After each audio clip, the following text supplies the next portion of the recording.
I think the first impression that you can create is through your CV.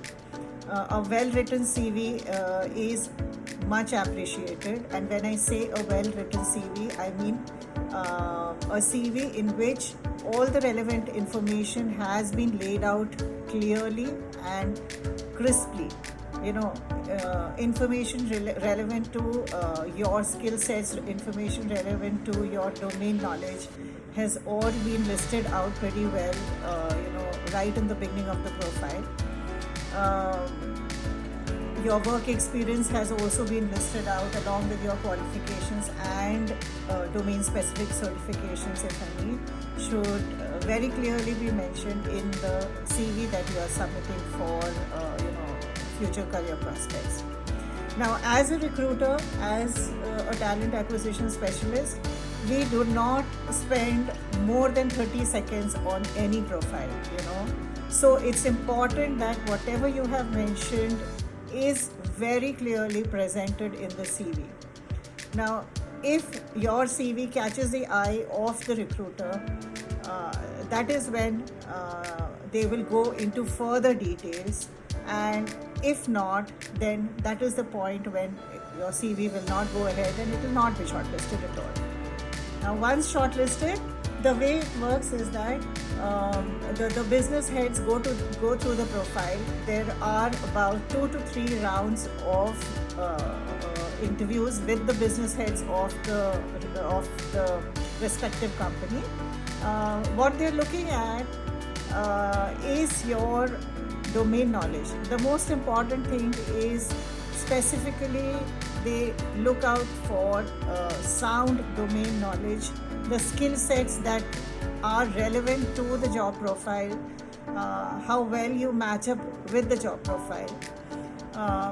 That is what they are looking for, and that is what is primarily asked for during the various rounds of interviews. You have to be up to date with all your numbers, and whatever you have written in the CV should be on your fingertips in order to be, in order to do well during the interview. In addition to your domain knowledge, the next thing that they are looking at is your learning potential.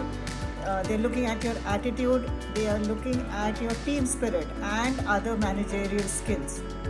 Now, these are other, areas where the business heads have a keen eye for. So, please ensure that you are able to, present yourself in a meaningful manner in all of these interviews.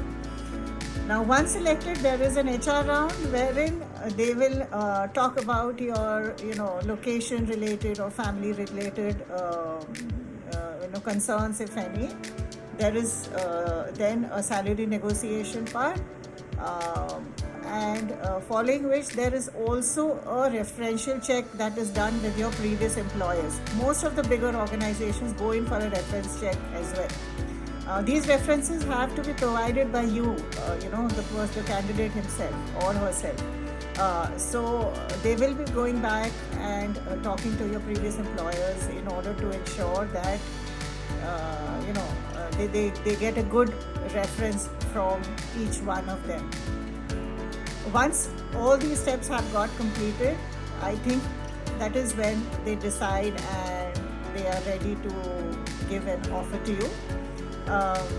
Just a small little tip at the end of it: stay honest throughout the process, be true to your word, because recruiters and business heads are quick at discovering lies. They are very sharp in these areas, so they do not want to spend so much time and effort in recruiting the wrong person. So I think that's like the most critical part in the entire process.